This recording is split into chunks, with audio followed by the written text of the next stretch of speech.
just over the moon today because I have another mentor with me today on the Power 15. This week I have Barry Edelstein, who is the Erna Finci Viterbi Artistic Director at the Old Globe in San Diego. And just to let everyone know how Barry has changed my life as a classical director, I've loved Shakespeare since I was 8 years old, but it wasn't until I did the classical directing fellowship at the Old Globe in 2019 that the playwright became tangible for me. He was no longer this elusive thing, but instead the 2 times that I directed after doing the fellowship, Barry, I literally could feel Shakespeare in the room with me. So thank you for that. Oh, that's so great. Well, I just think you're wonderful, and you've made big contributions to the Globe already, and more are to come. So nice to see you. Good to be here. Well, thank you. And I'm just going to get started. That's a great segue for my first question. Most of us cannot be in a rehearsal room right now. Many of us have had our gigs or our seasons canceled. And I always feel like the way that I get better at directing is by directing.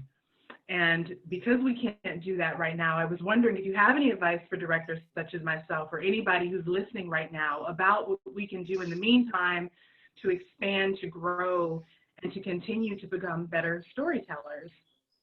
That's such a great question. I think that as distressed as the institutions are in our field worldwide, and the institutions are really teetering, and it's shocking to see, the freelance artists are in even a worse jam, I think, because they're waiting for those phone calls to come from the producers and from the institutions, and they're just not forthcoming. And the institutions themselves, like the Globe, have philanthropy to support it, have reserves. And so although we've made painful, shocking furloughs and reductions in our staff, folks still have jobs, but the freelancers are just in such a much tighter position. So we've been talking about that. And first, the Globe's pivoting to online content. And just today, our artistic team was saying, well, we can commission writers to write stuff that we can do online. We can hire actors to perform in the stuff that we're doing online. But the people that still feel left out are directors. And so we've got to figure out a way to make work and make room in this kind of stuff for directors. And so I think a lot of theaters are thinking that if we're going to be migrating our content online, then everybody, sound designers and stuff like, the hard one, of course, is scenic designers. What are you going to do with them in this kind of digital world, right? So tough. But I think now that the immediate crisis has passed, we're all thinking about how to do it. So one thing I would say is look for those opportunities for that online content that's being generated, and see what you can think about this, like Zoom theater form and audio theater. We're going to be doing some of that. You need directors to do that, to help actors, to coach actors through this form. That's the first thing I would say. Second thing I would say is, read. Just read and read and read and get ready. We know from Shakespeare that when the plague shut the theaters down, what he spent a lot of time doing was getting with other artists and getting ready for the productions that were going to happen when the theater reopened, right? So, there's this urban myth that he wrote King Lear during the plague. That's not 100% true, but he did write stuff, and he got with other writers that he was collaborating with and planned things out. So there's that idea of just pivoting to what's going to come next, and what can we do after this.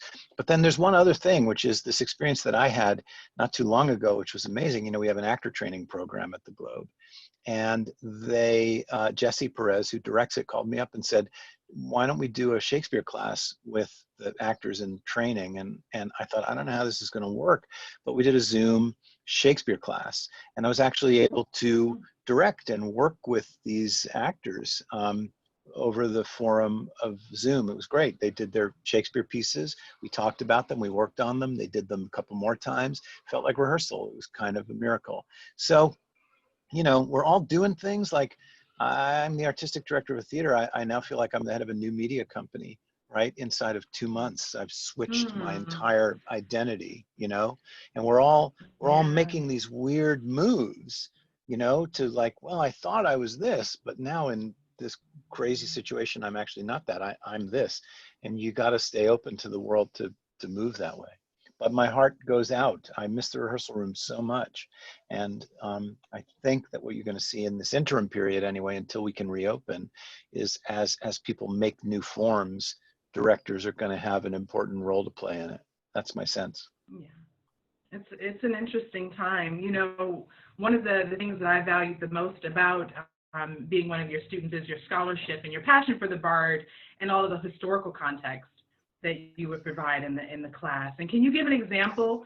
Because, you know, I think that although it feels new to us, maybe it isn't so new. Has there been an example in history that we can look to now when we think about how we want to connect with audiences? Is there anything that you can reference that we can currently use as an inspiration as we think about the future of the industry? You know, I've been looking at Shakespeare a lot, because the thing that I lose my patience with is when I hear people say the situation that we're in is unprecedented. That word's getting thrown around a lot. It's unprecedented. And you know what? It's not unprecedented. There's sadly been a lot of precedents where there have been pandemics. Ancient Greece, Renaissance Italy, Shakespeare's period, again and again, the bubonic plague would break out, and they would shut the theaters down. The 1918 Spanish flu. Even I remember in the 90s, there was another SARS virus in China, and I remember in Hong Kong when they shut down the theaters, like 20 years ago, 25 years ago. So there's plenty of precedent for it, and certainly the Shakespeare example is that they pivoted quickly. The Shakespeare's Theatre Company, when they shut down the theaters in London, they would go on tour. They would find some city, some town in the north of England where the plague wasn't, and that's where they would go and perform. Or they went on tour to Germany, or they sold stuff. That's the reason the first folio of Shakespeare was printed, the first complete works of Shakespeare, because the theaters were shut down because of the plague. They had no income. So the theater company said, let's sell a bunch of Shakespeare plays to publishers, and that'll give us a little bit of cash. It took them years to gather all the plays, get all the rights together. But the impulse behind it was the financial crisis of a shutdown because of the plague. So they did what we're doing. You know, if you can't do what you're doing in the form in which you're used to doing it, you look over here. Okay, we're going to become publishers now. And that's what they did for a period of time. They became publishers. Okay, we're going to become a touring company. Great, that's what they did. Okay, we're going to begin foreign theater operations, and that's what they did. And that's what history tells us, is that what you've got to figure out how to do is reinvent yourself on the fly as quickly and efficiently as you can.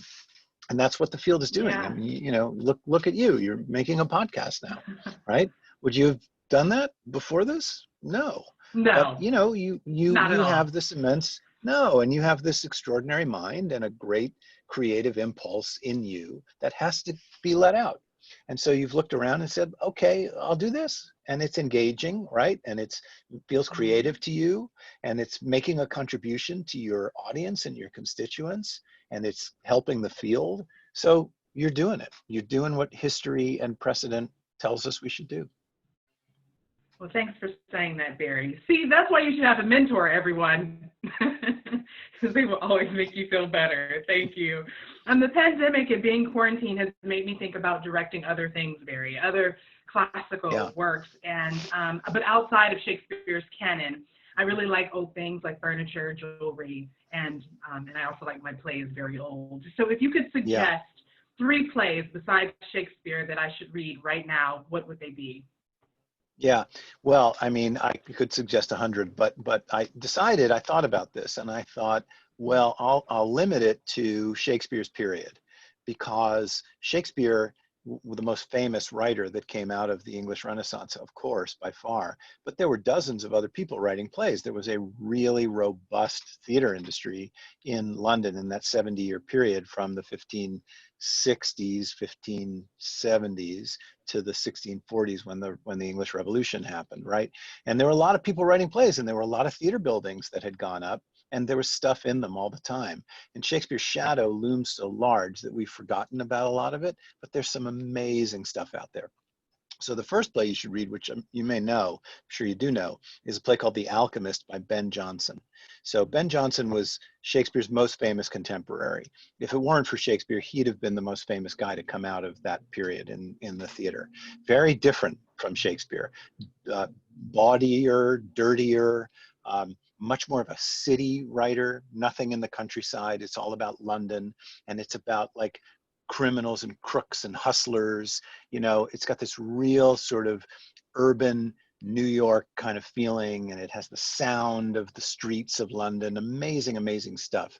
And funny and outlandish, but doesn't have much of Shakespeare's transformation or kind of beautiful lyrical side, or that sense of heartbreak and redemption that you get in Shakespeare. This is much more like, you know, guys on the street doing deals. Anyway, so the masterpiece, the Jonson's masterpiece, is a play called The Alchemist, and it takes place during a plague in the house of a very rich guy. Plague breaks out in London, and the guy does what New Yorkers have done, which is they get out, right? So he's a rich dude, and he's left London to go to the country, just like New Yorkers have left Manhattan to go to the Hamptons. And his servant is still left behind in the house, and his servant has a secret double life as a crook. And so he gets his criminal accomplices together, and they spread word around town that there's an alchemist in this house who has the secret of turning base metal into gold. And so all these people come who are trying to get rich, and they want the alchemist to make them into millionaires. And it's actually a con game. He's going to take all this money from these folks that he says, this is what you need to pay us in order to help turn your base metal into gold. And it's just going to be a big ripoff. And it's just the funniest, unbelievably funny play, as people coming in and out, trying not to hide. I got to disguise myself as this. I got to flip my disguise over to this. I got to use a funny voice. And like one by one, they come piling in. There's a huge comic explosion at the end. It's unbelievably funny and a total masterpiece. So you should read it. That's number one. Okay. Okay. All right. Number two, another contemporary of Shakespeare, Thomas Dekker, a little earlier than very early Shakespeare, 1590s, wrote a famous play called The Shoemaker's Holiday, which Orson Welles did a very famous production of with the Mercury Theater in the 30s, right? Totally different tone. It's a light comedy, mistaken identity, feels like those early Shakespeare plays, romantic young couple trying to fall in love. The parents don't want them to get married, so they have to disguise. But the cool thing about it is it's about working people, and it centers on a bunch of shoemakers. And this guy is this head shoemaker, and the disguise plot and the romantic plot ends up with one of the lovers disguising himself as a shoemaker. So you spend a lot of time in this shoe shop with these working dudes who are making shoes and fixing people's shoes. And then as the thing gets more and more complicated, the shoemakers end up going out on strike, and there's this whole crazy thing with the shoemakers of London all coming together in solidarity. The working people of London come together, and the head shoemaker ends up becoming the mayor of London. And it's just this wonderful story about like the forgotten working people of this place that sort of find their I don't know, voice in the middle of this comic lark. And it's just a real celebration of like the working folks who make a city move. Great, wonderful piece. So that's The Shoemaker's Holiday. Third one is a play called The Roman Actor by a guy named Philip Massinger. So Shakespeare died in 1616, and his theater company needed a head writer. And the designated head writer was a guy named John Fletcher, with whom Shakespeare collaborated on a couple of plays. A play called The Two Noble Kinsmen, Henry VIII, one or two other plays near the end of Shakespeare's writing life. And Shakespeare was clearly grooming this guy to become the head writer. And he did when Shakespeare retired. But he died, John Fletcher, in the plague, died young. And so he never really fulfilled his promise. And so the next head writer of Shakespeare's company was this guy named Philip Massinger. And mostly what Massinger wrote were comedies set in London, very much like Ben Jonson's plays. But he also wrote a couple tragedies, and one of them is called The Roman Actor. And it's about this famous actor in ancient Rome. And he puts on plays, and he's so famous that Caesar insists on seeing him perform. So what happens is extremely complicated sort of thing, but there end up being a bunch of plays within a play that he keeps performing for Caesar.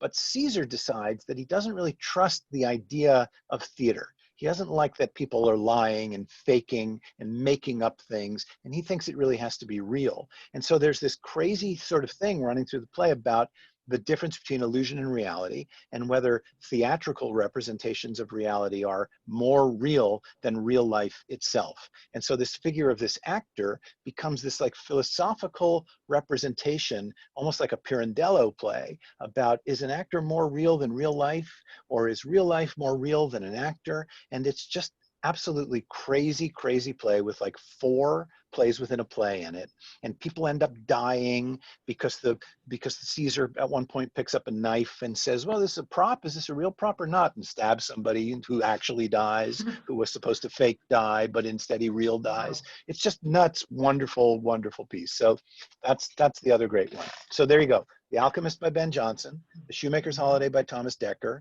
and The Roman Actor by Philip Massinger. And if you read those 3 plays, you see, wow, this culture of theater in which Shakespeare was this giant, but there's all this other incredible creativity going on around it, some of which feels inspired by Shakespeare, some of which feels like it's deliberately trying to set itself in relationship to Shakespeare, but you really get this incredible vibrancy and this whole scene of theater going on at that time. And that's just the slightest tip, you know, Christopher Marlowe, John Ford, Philip Marston, all these other writers. There are dozens and dozens of plays that have survived from the period that we don't do, and they're marvels. They're wonderful. That's So there you awesome. go. That's some I reading. think That'll keep you busy for a that's while. that'll keep me busy for the next month, I think. Thank you. Mm-hmm. Now, Barry, what's the greatest piece of advice that anyone has given you that has helped you survive and perhaps thrive during difficult times that you wouldn't mind sharing with me and all of us today?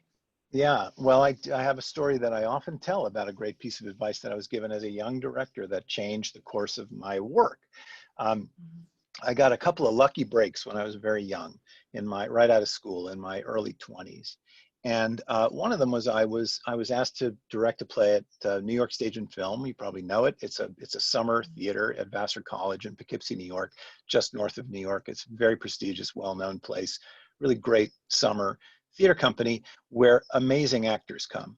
So I did this play, and Frances McDormand was in it. And I was this, 25-year-old guy. At that time, I had hair down to my shoulders, and I was a smart aleck, and I knew everything, right? So we're in rehearsal, and I was just all over everybody.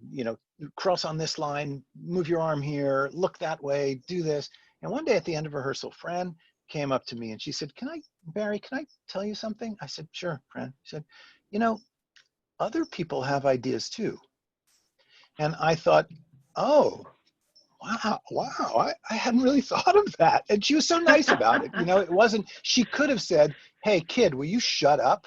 Would you just shut up and let me do my work? She didn't do that at all. She was very, very sweet, sat me down nicely. We had a long talk. And then she just said, yeah, you know what? Other people do have ideas. The next day I came to rehearsal. I just sort of sat, and she did her thing, and everybody did their thing. And at the end of the rehearsal day, I was so much less tired, and the work was so much better. It was like the greatest, nicest.